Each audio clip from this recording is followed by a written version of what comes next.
everyone, welcome back to my YouTube channel. ഇന്നത്തെ വീഡിയോയിൽ നമ്മൾ ഡിസ്കസ് ചെയ്യാൻ പോകുന്നത് നമുക്ക് ഡെയിലി ലൈഫിൽ യൂസ് ചെയ്യാൻ പറ്റിയ കുറച്ച് ഇഡിയംസ് ആണ് ഡിസ്കസ് ചെയ്യാൻ പോകുന്നത്. അപ്പോൾ ആദ്യം തന്നെ നമ്മൾ മനസ്സിലാക്കേണ്ടത് എന്താണ് ഈ ഇഡിയംസ് എന്നാണ്. അപ്പോൾ ഇഡിയംസ് എന്ന് പറഞ്ഞാൽ എന്താണ്? An idiom is a group of words whose meaning is totally different from that of individual words.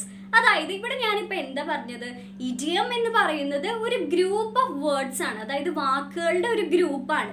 ഇതിൻ്റെ ഓരോ വാക്കിൻ്റെ അർത്ഥം നോക്കുമ്പോൾ നമുക്ക് ഒരിക്കലും അതിന് കറക്റ്റ് മീനിങ് പറയാൻ പറ്റില്ല. എന്താണെന്ന് വെച്ച് കഴിഞ്ഞാൽ ഒരു എക്സാമ്പിൾ പറയുമ്പോൾ നിങ്ങൾക്ക് കറക്റ്റ് മനസ്സിലാവും. എന്നുവെച്ചാൽ ആ വാക്കുകൾ അനുസരിച്ചിട്ടുള്ള ഒരു സന്ദർഭത്തിലല്ല നമ്മൾ ഈ ഒരു ഇഡിയം പറയാം. ഒരു എക്സാമ്പിൾ പറയുമ്പോൾ മനസ്സിലാവും. നീ എരുതിയിൽ എണ്ണ ഒഴിക്കരുതെന്ന് നമ്മൾ മലയാളത്തിൽ പറയണ കേട്ടിട്ടില്ലേ? നമ്മൾ എങ്ങനെയാ ഇത് ഇംഗ്ലീഷിൽ പറയാ? Don't add fuel to the fire എന്ന് പറയും. എങ്ങനെയാ നമ്മൾ പറയാ? Don't add fuel to the fire എന്ന് പറയും. അപ്പോൾ ഈ ഒരു സെന്റൻസ്, അതായത് ഈ ഒരു ഇഡിയം, ഇതൊരു ഇഡിയമാണ്. അപ്പോൾ ഈ ഒരു ഇഡിയം കാണുമ്പോൾ നമുക്ക് അറിയുന്ന കുറേ വാക്കുകളുണ്ട്. ഇപ്പോൾ ഫ്യൂവൽ എന്നുള്ള വേർഡ് നമുക്കറിയാം, ഫയർ എന്നുള്ള വേർഡ് അറിയാം. അപ്പോൾ ഇതിൻ്റെ ഓരോന്നിൻ്റെ അർത്ഥം എന്താണ്? ഫയർ എന്ന് പറയുമ്പോൾ എന്താണ് അർത്ഥം വരുന്നത്? തീ എന്നാണ് അർത്ഥം വരുന്നത്. അതുപോലെ ഫ്യൂവൽ എന്ന് പറയുമ്പോഴോ നമുക്ക് പറയാം എണ്ണ, അല്ലെങ്കിൽ നമുക്ക് പറയാൻ പറ്റും ഓയിൽ എന്നൊക്കെ പറയും. അതൊക്കെ അർത്ഥം വരുന്നുണ്ട്. അപ്പോൾ ഇവിടെ നമ്മൾ തീയിലേക്ക് എണ്ണ ഒഴിക്കരുത് എന്നാണോ അർത്ഥം വരുന്നത്? ഒരിക്കലല്ല അല്ലേ. ഇത് നമ്മൾ സാധാരണ എപ്പോഴാണ് പറയുക? ഒരു സിറ്റുവേഷൻ, ഒരു സന്ദർഭം വഷളായി നിൽക്കുന്ന സമയത്ത് ആരെങ്കിലും ആ ഒരു സിറ്റുവേഷൻ ഒന്നും കൂടി വേഴ്സ്റ്റ് ആക്കാൻ എന്തെങ്കിലും ഒരു കാര്യം പറയേ, എന്തെങ്കിലും ഒരു കാര്യം പ്രവർത്തിക്കുകയോ ചെയ്തു കഴിഞ്ഞാൽ നമ്മൾ അവരോട് പറയും, നീ എരുതിയിൽ എണ്ണ ഒഴിക്കരുത് എന്ന് പറയില്ലേ. അപ്പൊ ഇതാണ് ഇഡിയംസ് എന്ന് പറയുന്നത്. അപ്പൊ നമ്മൾ എങ്ങനെ ഇനി അടുത്ത പ്രാവശ്യം ഇങ്ങനെ ഒരു കാര്യം വരുമ്പോൾ നമ്മൾ എങ്ങനെ അവരോട് പറയാ? നീ എരുതിയിൽ എണ്ണ ഒഴിക്കരുതെന്ന് നമ്മൾ എങ്ങനെ ഇംഗ്ലീഷിൽ പറയാ? Don't add fuel to the fire എന്ന് പറയും. മനസ്സിലായില്ലേ? അപ്പൊ നമുക്കൊരു എക്സാമ്പിൾ നോക്കാം. ഇപ്പൊ നമുക്ക് പറയണം, പ്രസിഡന്റ് പറഞ്ഞു ആ കാര്യത്തിനെ കുറിച്ച് സത്യം അറിയാതെ, അല്ലെങ്കിൽ ആ ഒരു കാര്യം അറിയാതെ ഞാൻ അതിനെ കുറിച്ച് പറഞ്ഞ് എരുതിയിൽ എണ്ണ ഒഴിക്കില്ല എന്ന് പറയണം. നമ്മൾ എങ്ങനെയത് ഇംഗ്ലീഷിൽ പറയാ? The president said he wouldn't add fuel to the fire by commenting without knowing the facts. അതായത് സത്യാവസ്ഥ അറിയാതെ അതിനെക്കുറിച്ച് പറഞ്ഞ് ഞാൻ എരുതിയിൽ എണ്ണ ഒഴിക്കില്ല എന്നാണ് ഇവിടെ പറയുന്നത്. അടുത്തത് നമ്മൾ നോക്കാൻ പോകുന്നത് നമ്മുടെ സെക്കൻഡ് ഇഡിയം ആണ്. I am under the whether. ആർക്കെങ്കിലും ഗസ് ചെയ്യാൻ പറ്റുമോ ഇത് എന്തായിരിക്കും ഉദ്ദേശിക്കണതെന്ന്? അപ്പൊ വെദർ എന്നുള്ളൊരു വേർഡ് കേൾക്കുമ്പോൾ നമ്മൾ ചിലപ്പോൾ വിചാരിക്കും ഇത് കാലാവസ്ഥയെ കുറിച്ചാണ് പറയുന്നത് എന്ന് വിചാരിക്കും. പക്ഷേ അല്ല. ഇവിടെ I am under the weather എന്ന് പറഞ്ഞാൽ എനിക്ക് സുഖമില്ല എന്നാണ് അർത്ഥം. എനിക്ക് വയ്യ, എനിക്ക് സുഖമില്ല, ഐ എം സിക്ക് എന്നാണ് ഇവിടെ ഉദ്ദേശിക്കുന്നത്. അപ്പോൾ നമുക്കിപ്പോൾ എങ്ങാനും ബോസിനെ എങ്ങാനും വിളിച്ച്, അല്ലെങ്കിൽ നമ്മുടെ ഫ്രണ്ട്സിനെ വിളിച്ചിട്ട് പറയാമെന്ന് വിചാരിക്കേ, ഞാൻ ഇന്ന് ജോലിക്ക് വരില്ല, എനിക്ക് സുഖമില്ല എന്ന് പറയണമെങ്കിൽ നമ്മൾ എങ്ങനെയാ പറയാ?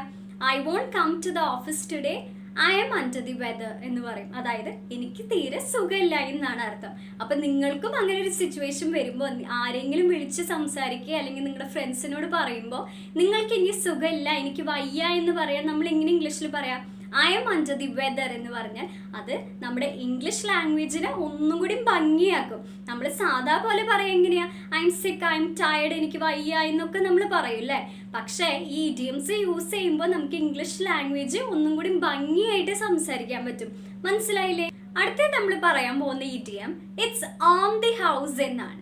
അപ്പോൾ ഇതെന്തായിരിക്കും ഉദ്ദേശിക്കുന്നത്? അപ്പം നമ്മൾ മീനിങ് വെച്ച് നോക്കാന്ന് വെച്ച് കഴിഞ്ഞാൽ അത് വീട്ടിലാണ് എന്നാണ് അർത്ഥം വരുന്നത്. പക്ഷേ എന്തായിരിക്കും ഇതിൻ്റെ കറക്റ്റ് യൂസേജ് എന്നൊന്ന് ആലോചിച്ച് നോക്കിയേ. ഞാനൊരു എക്സാമ്പിൾ പറഞ്ഞുതരാം. ഇപ്പോൾ ഞാനും എൻ്റെ ഫ്രണ്ട്സും കൂടി എൻ്റെ ബർത്ത്ഡേക്ക് ഒരു റെസ്റ്റോറൻറ്റിലേക്ക് പോയി. അത് കഴിഞ്ഞ് അവിടെ പോയി ഞാൻ കുറച്ച് ഭക്ഷണം ഓർഡർ ചെയ്തു. അപ്പോൾ അവിടുത്തെ വെയിറ്റർ ഞങ്ങൾ ഓർഡർ ചെയ്യാത്തൊരു ഭക്ഷണം കൊണ്ടുവന്നു. അപ്പം ഞാൻ എങ്ങനെയാ അവരോട് പറയാം? ഞാൻ പറയും, ഞങ്ങളിത് ഓർഡർ ചെയ്തൊന്നും തോന്നണില്ല എന്ന് പറയില്ലേ? അതെങ്ങനെയാ നമ്മൾ ഇംഗ്ലീഷിൽ പറയാം? I don't think we ordered it എന്ന് പറയും. അപ്പോൾ ആ ഒരു വെയിറ്റർ അവിടെ ആൻസർ ചെയ്യാണ്, I heard it's your birthday, it's on the house എന്ന് പറഞ്ഞാലോ? ഞാൻ നിങ്ങളുടെ ബർത്ത്ഡേ ആണെന്ന് കേട്ടു, ഇറ്റ്സ് ഓൺ ദി ഹൗസ് എന്ന് പറഞ്ഞാൽ എന്താണ്? അത് ഫ്രീ ആണ് എന്നാണ് ഇവിടെ അർത്ഥം വരുന്നത്.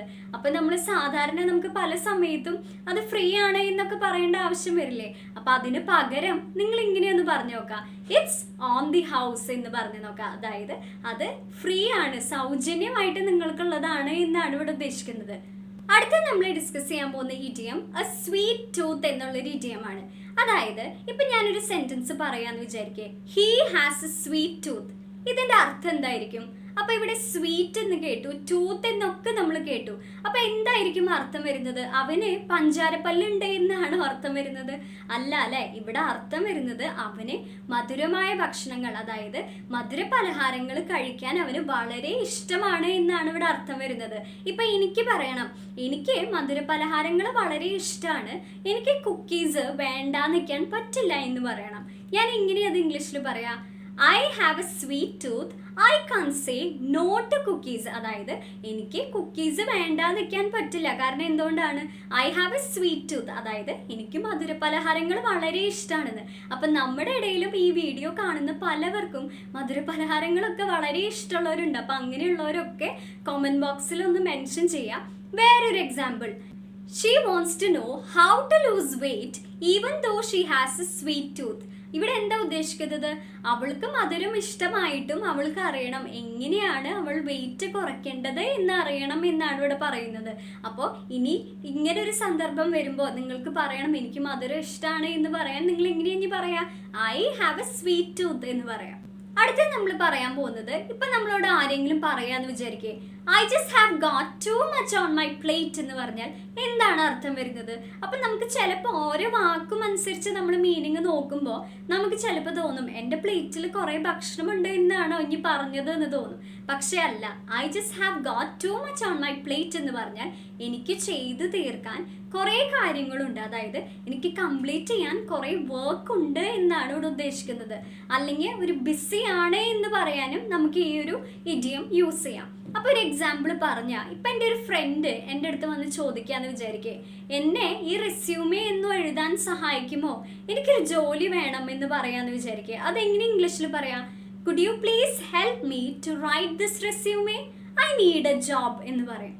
അപ്പൊ ഞാൻ അതിന് മറുപടി ആയിട്ട് തിരിച്ചു പറയാന്ന് വിചാരിക്കേ, എനിക്ക് നിങ്ങളെ സഹായിക്കണമെന്നുണ്ട്, പക്ഷേ ഞാനിപ്പോ വീട്ടിലേക്ക് മാറിയിട്ടുള്ളൂ, ഒരു പുതിയ വീട്ടിലേക്ക് മാറിയിട്ടുള്ളൂ, എനിക്കിപ്പോൾ ചെയ്ത് തീർക്കാൻ കുറെ പണിയുണ്ട് എന്ന് പറയണം. എങ്ങനെ നമ്മളത് ഇംഗ്ലീഷിൽ പറയാം?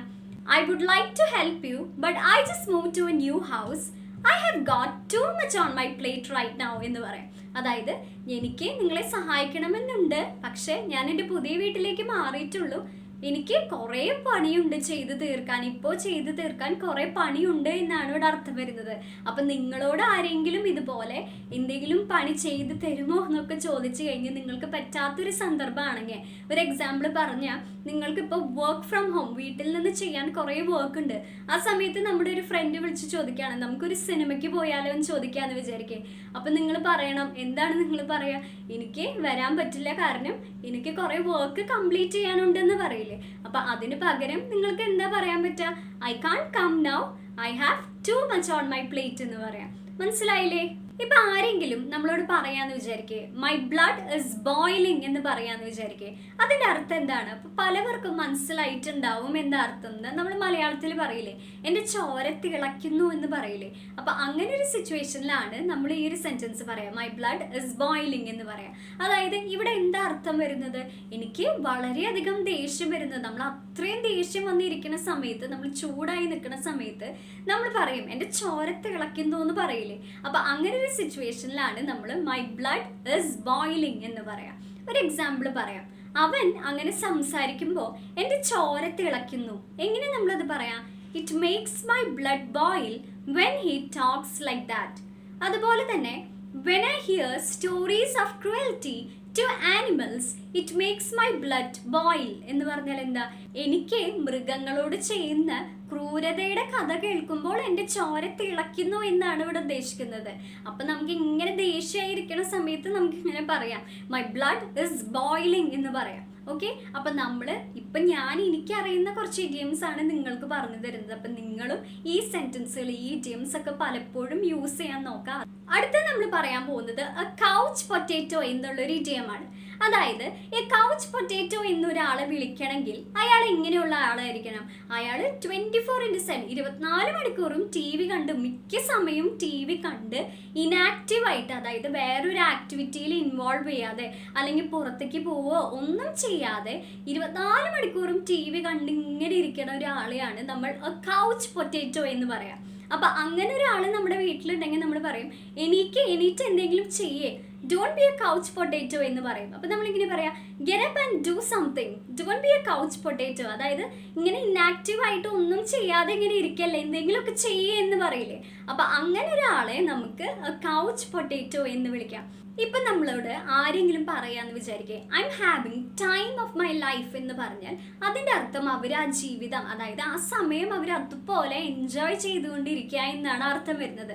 അപ്പോൾ ഇത് നിങ്ങളുടെ ഇൻസ്റ്റാ പിക്കിനോ അല്ലെങ്കിൽ ഫേസ്ബുക്കിൽ ഒരു പിക്കിനോ വേണ്ടിയിട്ട് നിങ്ങൾക്ക് ഈ ഒരു ക്യാപ്ഷൻ കൊടുക്കാം, I M having the time of my life. അതായത് നിങ്ങൾ ലൈഫ് എൻജോയ് ചെയ്തുകൊണ്ടിരിക്കുക, ആ ഒരു മൊമെന്റ് വളരെ നന്നായി എൻജോയ് ചെയ്തിരിക്കുക എന്ന് പറയാൻ നമുക്ക് ഇങ്ങനെ പറയാം, we are taking our grandchild away with us.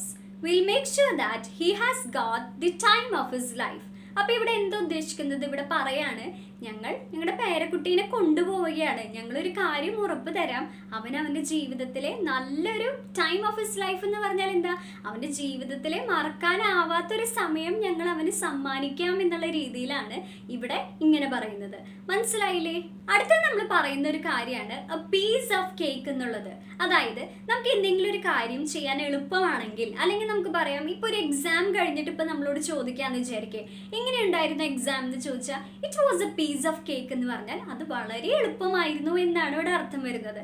അപ്പോൾ എന്തെങ്കിലും ഒരു കാര്യം ചെയ്യാൻ നമുക്ക് വളരെ എളുപ്പമാണെങ്കിൽ അതിനത്ര പണിയൊന്നും ഇല്ല, നമുക്കത് ചെയ്യാൻ കുഴപ്പമില്ല, അതായത് നമുക്കത് ചെയ്യാൻ എളുപ്പമാണെങ്കിൽ നമ്മളത് പറയേണ്ടത് it is a piece of cake എന്ന് പറയാം.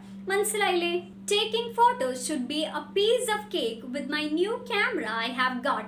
അപ്പോൾ ഇവിടെ എന്താ ഉദ്ദേശിക്കുന്നത്? എനിക്ക് കിട്ടിയ പുതിയ ക്യാമറയിൽ ഫോട്ടോസ് എടുക്കാൻ എളുപ്പമായിരിക്കും എന്നാണ് ഇവിടെ ഉദ്ദേശിക്കുന്നത്. മനസ്സിലായില്ലേ? അപ്പോൾ എന്തെങ്കിലും കാര്യം ചെയ്യാൻ നമുക്ക് ഈസി ആണെങ്കിൽ നമുക്ക് പറയാം a piece of cake. It's just a piece of cake എന്ന് പറയാം. അടുത്തുള്ളൊരു ഇഡിയമാണ് as white as ghost. അപ്പോൾ ഇവിടെ നമ്മൾ ഓരോ വേർഡിൻ്റെ മീനിങ് നോക്കുമ്പോൾ നമുക്ക് ചിലപ്പോൾ തോന്നും വെളുത്ത് പ്രേതത്തിനെ പോലെ എന്നാണ് ഇവിടെ ഉദ്ദേശിച്ചത് എന്ന് തോന്നും. പക്ഷെ ഇവിടെ അങ്ങനെയല്ല ഉദ്ദേശിക്കുന്നത്. ഇവിടെ കാണിക്കുന്നത് ഒരാളുടെ ഫിയർ ആണ്. അതായത് ഒരാൾ പേടിച്ച് വെളറി വെളുക്ക എന്ന് പറയില്ലേ നമ്മൾ മലയാളത്തിൽ. അപ്പോൾ അങ്ങനെ ഒരു സിറ്റുവേഷനിലാണ് ആസ് വൈറ്റ് ആസ് ഗോസ്റ്റ് എന്ന് പറയാം. അപ്പോൾ ഒരു എക്സാമ്പിൾ പറഞ്ഞാൽ, Rintu looked as white as ghost. അതായത് റിൻറ്റു പേടിച്ച് വെളറി വെളുത്തു എന്നാണ് ഇവിടെ അർത്ഥം വരുന്നത്. മനസ്സിലായില്ലേ? അപ്പൊ ഇന്നത്തെ ക്ലാസ് നിങ്ങൾക്ക് എല്ലാവർക്കും മനസ്സിലായി എന്ന് വിചാരിക്കുന്നു. So shall we call it A day? അപ്പൊ ഇവിടെ എന്താ ഞാൻ പറഞ്ഞത്? Shall we call it A day. അതായത് കോൾ ഇറ്റ് എ ഡേ എന്ന് പറയുന്ന ഇഡിയം നമ്മൾ യൂസ് ചെയ്യാം നമുക്ക് എന്തെങ്കിലും ഒരു കാര്യം. ഇപ്പൊ ഞാൻ ഈ വീഡിയോ നിങ്ങൾക്ക് ക്ലാസ് എടുത്തുകൊണ്ടിരിക്കുകയാണ്. അപ്പൊ ഞാൻ ആ ക്ലാസ് അവസാനിപ്പിക്കാൻ വേണ്ടി നിങ്ങളോട് എന്താണ് ചോദിച്ചത്? Shall we call it A day എന്ന് ചോദിച്ചു. അതായത് നമുക്ക് അവസാനിപ്പിക്കാം എന്ന് ചോദിച്ചു. അപ്പൊ ഇങ്ങനെ ഒരു ഇഡിയം നമ്മൾ യൂസ് ചെയ്യാം നമ്മൾ എന്തെങ്കിലും ഒരു ഡിസ്കഷനിലോ, അല്ലെങ്കിൽ നമ്മളിപ്പോൾ ടീച്ചേഴ്സ് പറയുന്നത് കേൾക്കാം. ഇപ്പൊ ക്ലാസ് കഴിഞ്ഞ് കുട്ടികളോട് ഇങ്ങനെ പറയണ കേൾക്കാം, shall we call it A day എന്ന് ചോദിച്ചാൽ നമുക്കിത് അവസാനിപ്പിക്കാം. അതായത് നമ്മൾ എന്താണ് ചെയ്യുന്നുണ്ടായിരുന്നത് ആ ഒരു പ്രവൃത്തി നിർത്താം എന്നാണ് ഇവിടെ ഉദ്ദേശിക്കുന്നത്. അതൊരു മീറ്റിംഗ് ആവാം, ഡിസ്കഷൻ ആവാം, ഒരു ക്ലാസ് ആയിരിക്കാം. അപ്പൊ അങ്ങനെയുള്ള സിറ്റുവേഷനിൽ നിങ്ങൾ ലീഡ് ചെയ്യുകയാണെങ്കിൽ നിങ്ങൾക്ക് അത് അവസാനിപ്പിക്കാൻ വേണ്ടിയിട്ട് നിങ്ങൾക്ക് പറയാം shall we call it A day എന്ന് ചോദിക്കാം. അപ്പൊ അത് പഠിച്ചില്ലേ എല്ലാവരും? അപ്പോൾ ഇന്നത്തെ ക്ലാസ് നിങ്ങൾക്ക് യൂസ്ഫുൾ ആയെന്ന് വിചാരിക്കുന്നു. അപ്പോൾ നിങ്ങൾക്ക് ഈ വീഡിയോ ഇഷ്ടമാണെന്ന് വെച്ച് കഴിഞ്ഞാൽ ലൈക്ക് ചെയ്യുക. അതുപോലെ തന്നെ എൻ്റെ സെക്കൻഡ് ചാനലായ ഡെയിലി ഡോസ് ഓഫ് ഇംഗ്ലീഷിൽ ഞാൻ എല്ലാ ദിവസവും ക്വിസസ് ഓരോന്ന് അപ്ലോഡ് ചെയ്യുന്നുണ്ട് വീഡിയോ ആയിട്ട്. അപ്പോൾ നിങ്ങളെല്ലാവരും സ്കോർസ് അതിൽ എഴുതാൻ മറക്കരുത്. അപ്പോൾ ഞാൻ അതിൻ്റെ ലിങ്ക് എൻ്റെ കമൻറ്റ് ബോക്സിൽ പിൻ ചെയ്ത് ഇടുന്നുണ്ട്. അപ്പോൾ അതൊന്ന് സബ്സ്ക്രൈബ് ചെയ്യുക. അപ്പോൾ അടുത്തൊരു വീഡിയോ ആയിട്ട് മറ്റൊരു ദിവസം കാണാം. Thank you for watching.